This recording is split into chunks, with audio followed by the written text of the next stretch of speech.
Okay, welcome to Unit 7. Unit 7 is going to have different topics in it. First few days is going to be about vectors. We're going to talk about polars, which is a different way to write equations other than x and y, and parametrics, which uses the letter t as an input. But first is day 1, which is vectors. Before we even go on, basically for this whole unit, unless I tell you different, our calculator needs to be in degrees. So go to your calculator and go to your mode, which is right next to the second key, and I'm in degrees. If you're in radians, like this, go over to degrees, hit enter, make sure you're in degree mode. We're using degrees for this unit. We're going to be using trigonometry for this unit, and it's best to use degrees. So we're going to talk about scalars and vectors. A scalar is just only magnitude, something that only has a number, speed, distance. When you travel a speed, you do 35 miles per hour. You don't talk about what direction you're going. Your distance is how far you travel. 50 miles, you don't say 50 miles north or south. You just say 50. As opposed to a vector has both magnitude and direction. So I'm going to do things that you did maybe in science class, physics class. Velocity, acceleration, force, 40 miles per hour southeast.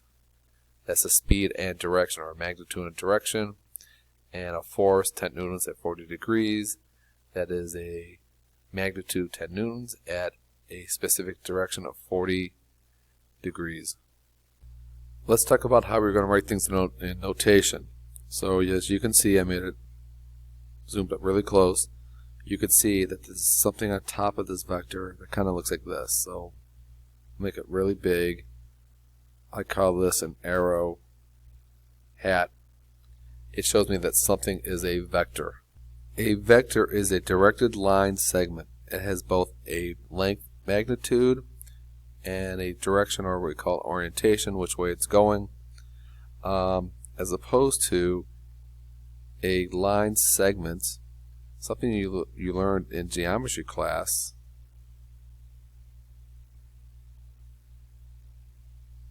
Okay, here's line segment PQ, and I don't care if you call it PQ or QP.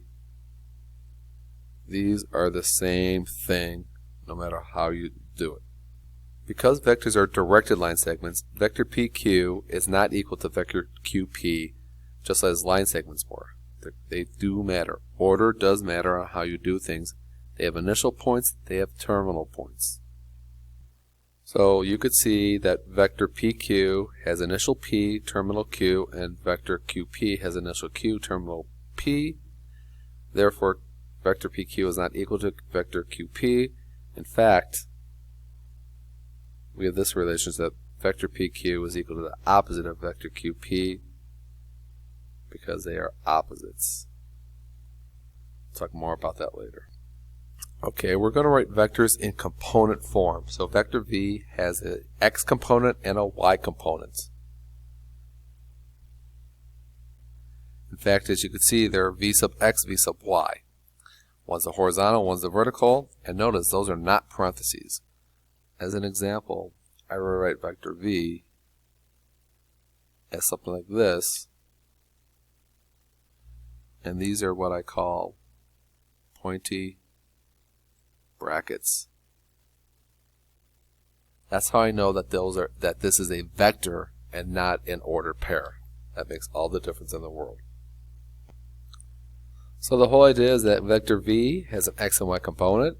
So when we draw a vector, and we'll do that in a minute, we would start at the origin 0, 0, and we would stop at the point whatever the x and y component were, and we would draw a vector arrow on it.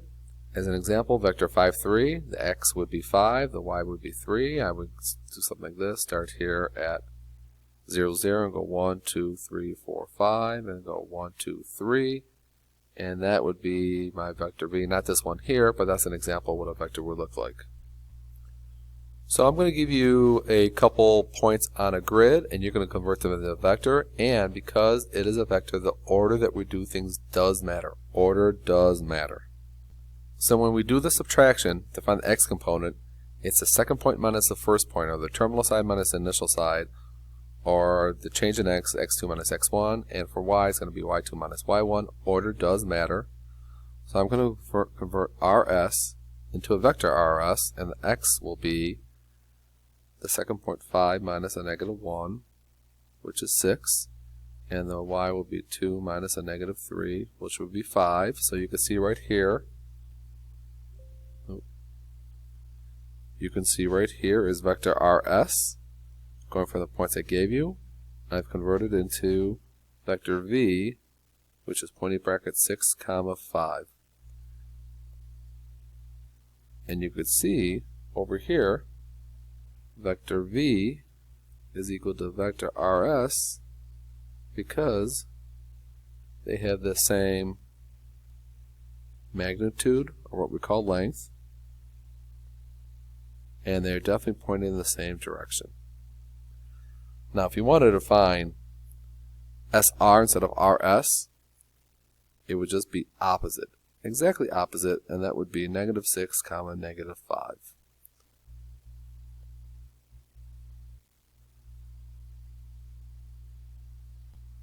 So I have the an example I'm going to do here using points P and Q. I'm going to plot them. So that's what vector PQ looks like right now, but I'm going to change it into component form because I really like having a vector that starts at the origin 0, 0. So I'm going to do my subtraction.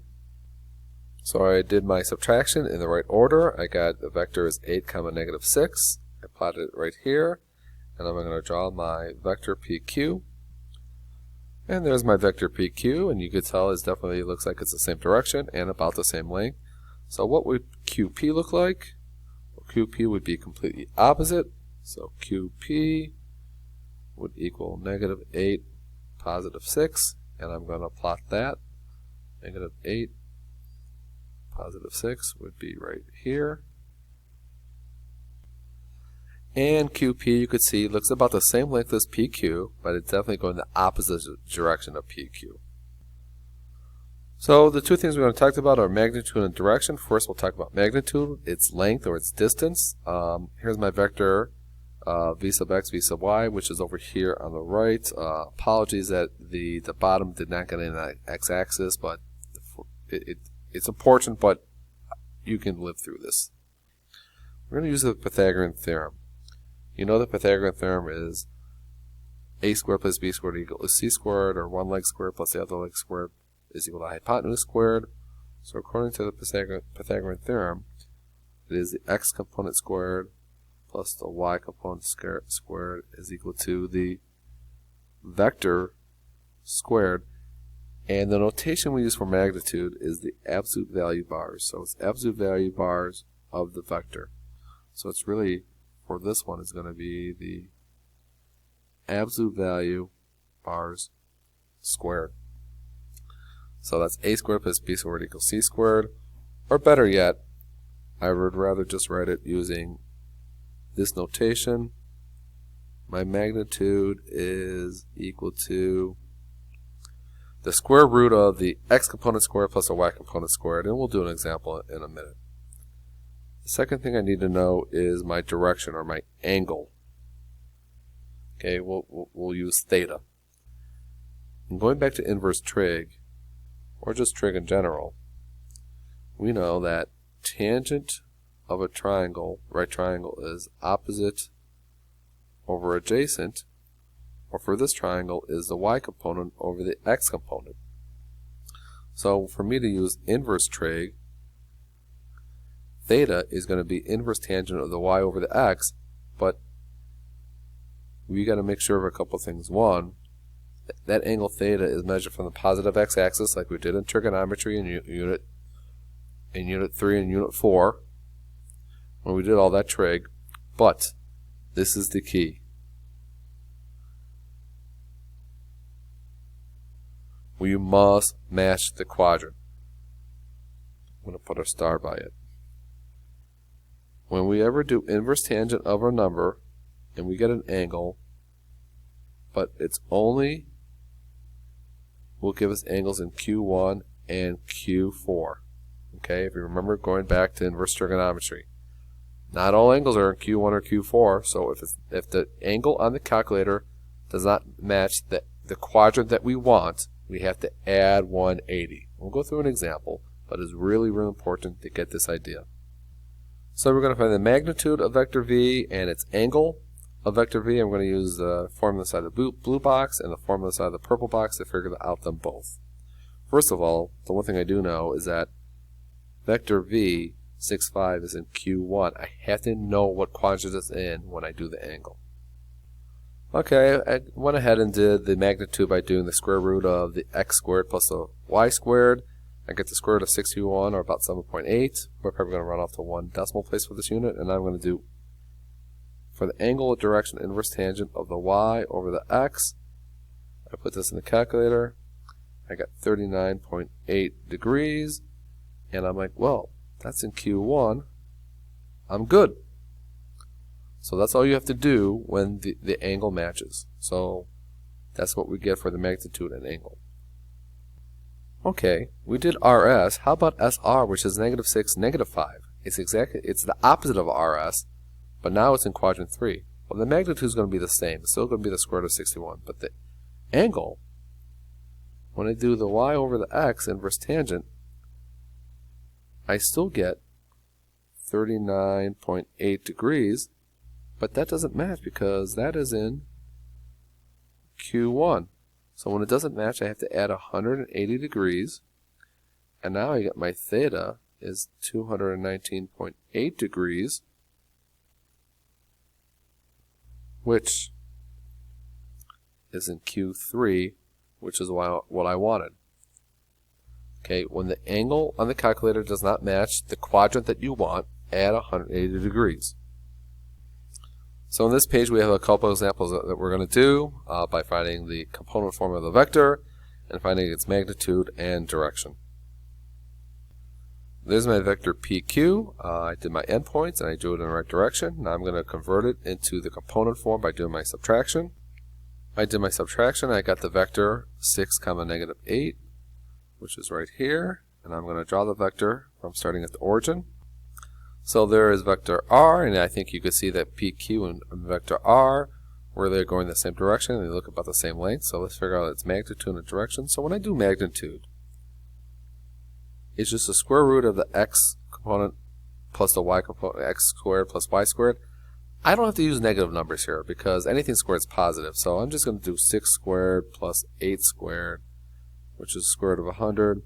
So I get the magnitude of r is equal to 10. So the length is 10. Now I do have to use a negative sign when I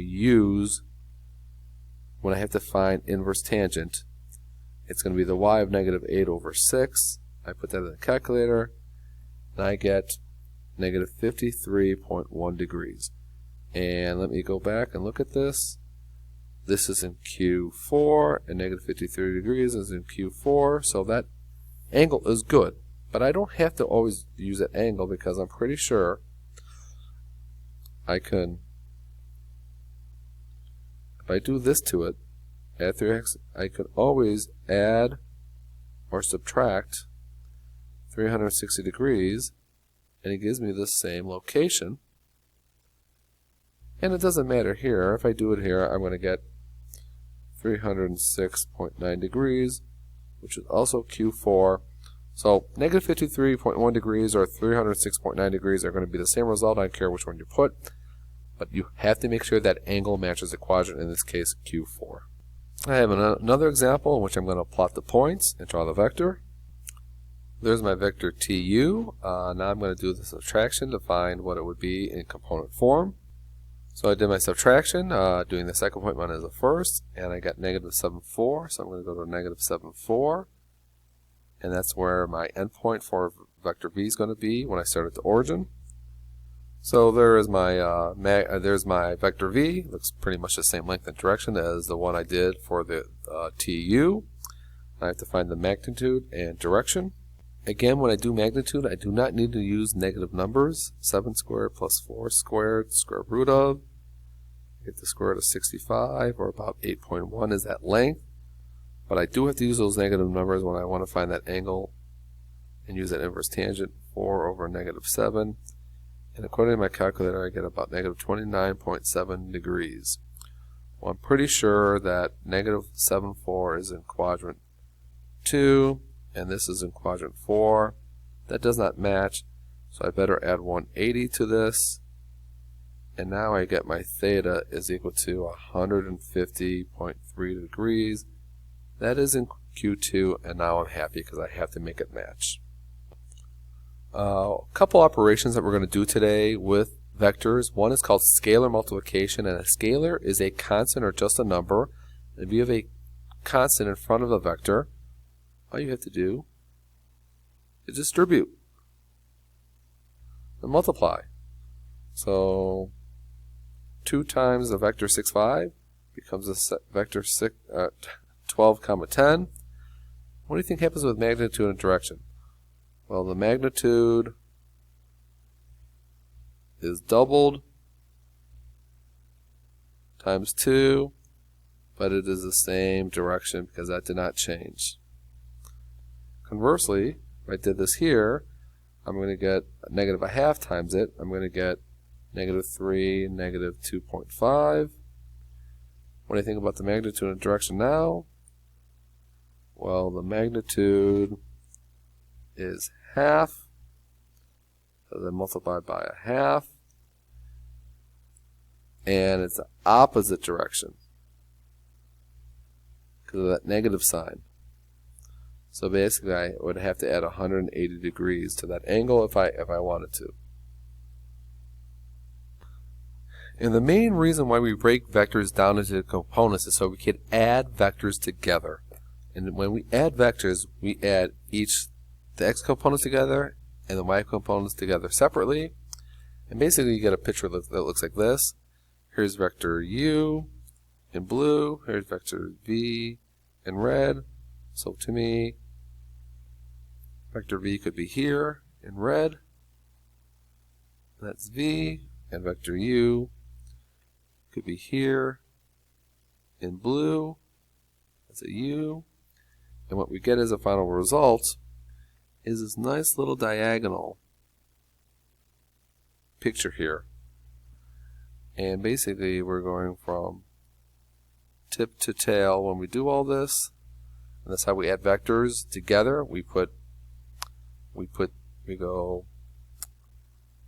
the tip of the first vector to the tail of the second one, and so on and so forth, and we get this parallelogram look to it.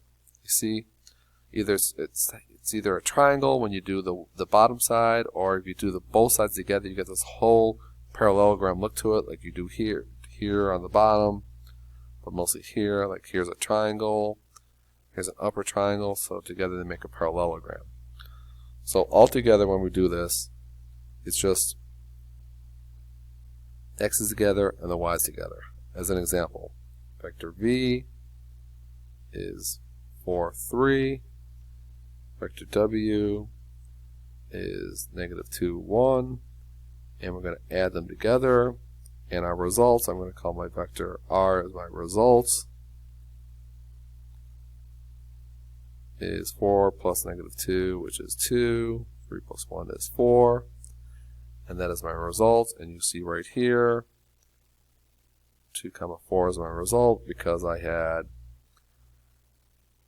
this vector here was 4, 3, and this vector here was negative 2, 1. And together we got this diagonal look of 2, 4.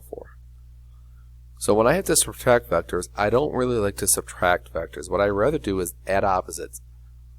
Going back to arithmetic, 5 minus 2 is really 5 plus a negative 2. See, I'm adding opposites. And that's what I'm going to do with vectors. Mostly because of these components, I have multiple things I have to do. I don't want to make a mistake and be like, oh, I did the opposite of one but not the opposite of the other, or I subtracted one and not the other. So I just rewrite everything as adding opposites. So I gave you vector v and w, not too hard. And now we're going to do a couple operations. First example, our final result r is going to be 2v plus 3w. 2v is going to be 2v is going to be 8, 6 as a vector, and 3w is going to be negative 3, 6. And I'm going to add them together. And my result is going to be 5, 12. That is my resulting vector. And I'm going to find magnitude and direction by doing my my Pythagorean theorem, my inverse tangent. So I did the magnitude. It turned out to be 13, which is a nice number. 5/12 in Q1. So when I do my inverse tangent of the y over the x, I get 67.4 degrees, which is also in Q1, so I'm happy. So the next one, my result is going to be 3v minus 2w, and I already did 3 times v, which is 12/9. Now I'm going to do, instead of subtract 2w, I'm going to multiply by negative 2. When I multiply by negative 2, I get 2 comma negative 4, and what I'm really doing is adding these together. I'm not subtracting 2w, I'm adding negative 2w, and I get my results is equal to 14 comma 5, and I'm going to work with that and do my magnitude and angle, noting that it is Q1. So I did the Pythagorean theorem, 14 squared by 5 squared, square root of, I got about 14.9 for the magnitude, and now inverse tangent of y over x, or 5 over 14. I get 19.7 degrees, and I'm like, well, that is Q1, and my vector's in Q1, so I am good.